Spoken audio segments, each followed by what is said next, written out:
Hello guys, जैसे श्रेयांश स्वागत करता हूँ आप सभी का एक बार फिर से फ्रेश कमाल एपिसोड के अंदर। और आज की क्लास के अंदर हम लोग पढ़ने वाले हैं प्रिंसिपल ऑफ पीसीआर। ठीक है, पॉलीमर चेन रिएक्शन। तो हम लोग जब भी बात करते हैं पॉलीमर चेन रिएक्शन की, ठीक है, मैं मेंशन कर देता हूँ पहले पॉलीमर चेन रिएक्शन। तो पीसीआर भाई बहुत इंपॉर्टेंट हो जाता है। तो सबसे पहली चीज की जो पीसीआर होता है वो इन्वॉल्व क्या करता है, पीसीआर इन्वॉल्व करता है थ्री बेसिक स्टेप्स को। सबसे पहला डीएनए एक्सट्रैक्शन, दूसरा होता है DNA amplification, and third step जो होता है, जो हम लोग थर्ड देखते हैं, उसमें क्या होता है, जेल इलेक्ट्रोफोरेसिस। की भाई जो भी हमने प्रोडक्ट बनाया है उसको इलेक्ट्रोफोरेसिस करके हम लोग विजुअलाइज कर पाएं। तो सबसे पहली चीज अगर डीएनए एक्सट्रैक्शन की बात करी जाए तो डीएनए एक्सट्रैक्शन के अंदर हम लोग क्या देखते हैं कि जो भी इन्वॉल्व हो रहा है, मतलब जो भी है, this involves lysis of a organism, ये ऑर्गेनिज्म का लाइसिस करेगा एंड रिलीज करेगा क्या, DNA, which may done by the various method. अब हम लोगों ने क्या है, जैसे सपोज मानो ये सेल है, इसमें तो आपको पता है न्यूक्लियस है, न्यूक्लियस के अंदर क्या रखा हुआ है, डीएनए रखा हुआ है। तो मैं जब इसको लाइस करूंगा, जब यहाँ पर इसकी लाइसिस होगी, तभी तो ये डीएनए मेरे पास बाहर आएगा। तो इसको निकालने के लिए क्या तरीका हो सकता है, बॉइलिंग हो सकती है, या ऐड एंजाइम कर दें, जिसमें से सबसे टॉप पे आएगा आपका लाइसोजाइम। ठीक है, जो आपको समझ में आता है। दूसरा हो सकता है प्रोटीन काइनेज के एक्सेट्रा, जो है वो हम लोग यूज़ करेंगे। तो आपको क्या याद रखना है, आपको याद रखना है क्या, लाइसोजाइम। और सेकंड चीज आपको याद रखना है प्रोटीन काइनेज के, कुछ ज़्यादा मोटा हो गया है, चलो कोई बात नहीं। यहाँ पर अगर बात करी जाए DNA extraction kit is also available commercially. तो हम लोग जब लैब में यूज़ करते हैं तो डीएनए जो एक्सट्रैक्शन होता है उसके लिए किट अवेलेबल होती है। सबसे इम्पोर्टेंट चीज़ जहाँ से क्वेश्चन आता है, मतलब हम लोगों को ज़्यादातर जब क्वेश्चन मिलता है ना, तो वो ये मान लिया जाता है कि डीएनए जो है वो एक्सट्रैक्ट है।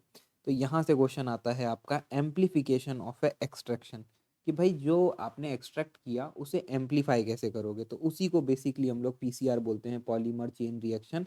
तो यहाँ पर this carried out by the special PCR machine is called the thermocycle. अब आपको ये याद होना चाहिए कि थर्मोसाइकिल क्या है। थर्मोसाइकिल क्या हुआ, पीसीआर मशीन को ही थर्मोसाइकिल बोलते हैं। तो बाई चांस कभी क्वेश्चन में लिखा आता है तो ये चीज़ें हम लोग पहले से करते आ रहे हैं, तो थर्मोसाइकिल आपको समझ में आता है।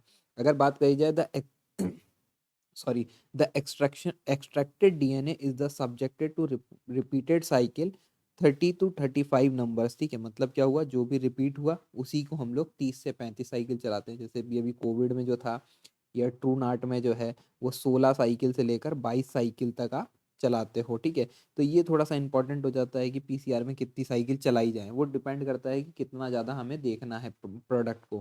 ठीक है, तो जो the amplification which take about 3 to 4 hours, कितनी देर लगाता है, 3 से 4 घंटे। और each amplification cycle has a 3 step, और हर एक साइकिल के अंदर कितना स्टेप होता है, 3 स्टेप होता है। तो ये बहुत इंपॉर्टेंट है कि अगर आपसे पूछा जाए पीसीआर मशीन के अंदर कितने स्टेप्स होते हैं जो साइकिल चलती है डीएनए रेप्लिकेशन के लिए, तो सॉरी डीएनए एम्प्लीफिकेशन के लिए, तो उसमें 3 स्टेप होते हैं। सबसे पहला कौन सा, डीनेचुरेशन, दूसरा एनिलिंग, और तीसरा प्राइमर। ठीक है, तो मतलब एक्सटेंशन आप बोल सकते हो उसे, कि extension of a primer. Temperature 95 degree Celsius denaturation का, एनेलिंग का 55 डिग्री सेल्सियस, और आपका जब एक्सटेंशन होता है तो 72 डिग्री सेल्सियस। ये 3 टेम्परेचर आपको याद होना चाहिए। देखो ऐसा है कि टेम्परेचर अगर लैब में करते हो आप तो शायद वेरी करते होंगे, बट हाँ हम लोग हमेशा से ये पढ़ते हुए आ रहे हैं, इसीलिए आज भी यही पढ़ेंगे। ठीक है, दिस इन्वॉल्व, अगर हम लोग बात करें डीनेचुरेशन की, तो this involve separation of a double standard DNA into a to separated segment. तो यहाँ पर क्या हो रहा था, जो आपको डीएनए ऐसे देखने को मिल रहा है, इसको हम लोगों को क्या करना है, 2 टुकड़ों में तोड़ देना है। मतलब एक ये ऊपर वाला और एक ये नीचे वाला। तो ये 2 टुकड़ों में टूट गया डीएनए, इसको क्या बोलेंगे, डीनेचुरेशन। आपको भी पता है जब प्रोटीन के बॉन्ड टूटते हैं तो उसको क्या बोलते हैं, डीनेचुरेशन होना।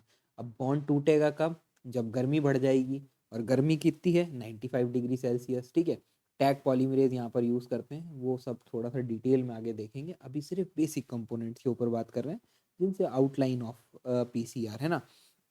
तो अगर हम लोग बात करते हैं प्राइमरी एनेलिंग की, तो एनेलिंग क्या होता है, तो यहाँ पर हम लोग क्या करते हैं, the primer is shorted oligo nucleotide complementary to the small sequence of a target DNA. Complementary का मतलब क्या होता है, जैसे सपोज मानो कि यार मैंने क्या करा, कॉफ़ी खरीदी, तो उसके साथ मेरे को कुकी मिला कॉम्प्लीमेंट्री, मतलब उसके साथ फ्री मिला। ठीक है, तो मतलब क्या हो रहा है कि उसके साथ आने वाली चीज़ को क्या बोल रहे हैं, कॉम्प्लीमेंट्री। अब मानते हैं यहाँ पर A T AT, TATA box की तो बात नहीं करेंगे, लेकिन हाँ AT बन रहा है, तो आपको समझ में आता है एडेनिन के साथ क्या आएगा, थाइमीन, थाइमीन के साथ क्या आएगा, एडेनिन। तो आप क्या करोगे ऐसे, ये जो सीक्वेंस आपको छोटा सा देखने को मिला यहाँ पर, इसको क्या बोलेंगे, शॉर्ट ऑलिगो न्यूक्लियोटाइड, मतलब जो इसका अपोजिट का शॉर्ट सीक्वेंस होता है उसको ये बोलते हैं।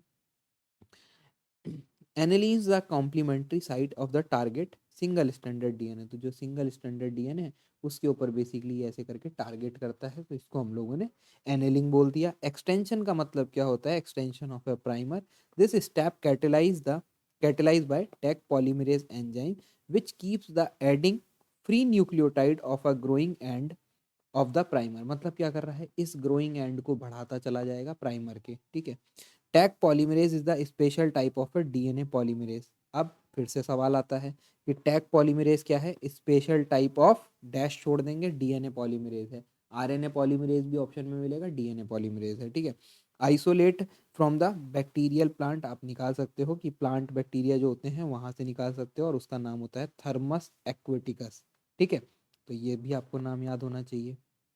It capable with standing the high temperature of A PCR reaction, तो मतलब क्या होता है, जब पीसीआर की रिएक्शन जो होती है उसमें टेम्परेचर जो होता है बहुत ज़्यादा हो जाता है, तो उस कंडीशन में भी टैग पॉलीमरेज स्टेबलाइज रहता है।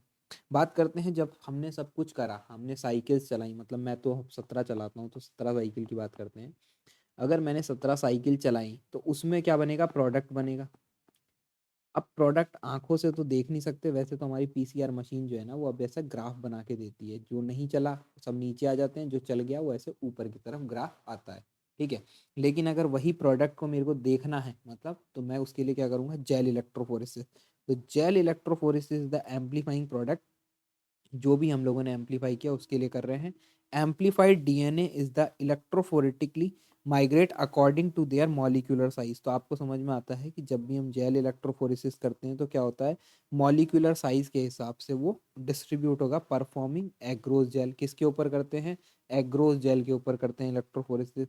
Amplifying DNA is clear band, जो भी एम्पलीफाइंग डीएनए होता है वो फॉर्म करता है क्या, क्लियर बैंड को, which can visualise under the ultra violet rays, और जिसके ऊपर हम लोग क्या करते हैं, यूवी लाइट डालते हैं, ब्लू कलर की होती है, और उससे हम लोग क्या करते हैं, उस बैंड के अंदर आपने देखा होगा ना ऐसे ऐसे बैंड बन जाते हैं, तो वो बैंड जो आपको दिखाई दे रहे हैं एग्रोस जेल के ऊपर डार्क कलर के, ठीक है, तो वही आप लोगों को क्लियर बैंड यहाँ पर विजुअल हो जाते हैं। अब ये थोड़ा सा डायग्राम है जो कि आप देख सकते हो, आपको समझ में आएगा साइकिल क्या चल रही थी। ये आपका ओरिजिनल डीएनए था, इससे क्या करा मैंने, डीनेचुरेशन किया, डीनेचुरेशन करते ही क्या करा, छोटा सा एक प्राइमर ऐड कर दिया यहाँ पर, जिसको हम लोग क्या बोल रहे थे, एनिलिंग।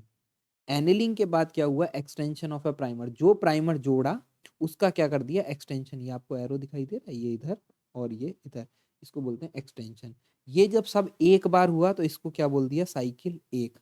और फिर यही कि एक ये बन गया, एक ये बन गया, तो इसकी ये क्या हुई, सेकंड साइकिल में दो हुए। थर्ड साइकिल में कितने होंगे, थर्ड साइकिल में आपको समझ में आता है, इसका एक बनेगा, इसका एक बनेगा, इसका एक बनेगा और इसका एक बनेगा, तो थर्ड साइकिल में कितने बनेंगे, 8। तो फोर्थ साइकिल में कितने बनेंगे, कमेंट करके बता देना। देखते हैं कि इसका कितना नॉन टेक्निकल स्ट्रॉन्ग है। सो समझ गए कि फोर्थ साइकिल में आपको कमेंट करना है कि कितने बनेंगे, ठीक है, मतलब कितने फ्रेगमेंट ऑफ डीएनए जो होंगे वो आपको देखने को मिलेंगे फोर्थ साइकिल में। होप सो आप लोगों को ये सारी चीज़ें पसंद आई होंगी, ठीक है। ये थोड़ा सा अभी ये चीज़ें ही समझो आप, क्योंकि अभी क्या लाइव क्लासेस में उतना फ्रिक्वेंटली कर नहीं पा रहा हूँ due to a interruption of a net connections, तो हम लोग जैसे ही वो सब कुछ सही होता है तब करेंगे। तो कीप वॉचिंग गाइस, जो पुराने वीडियोस हैं उनको देखते रहें, ठीक है, वो सारे भी बहुत ज़्यादा इंपॉर्टेंट होने वाले हैं आपके एग्जाम्स के लिए। And best of luck for exam, bye bye, take care.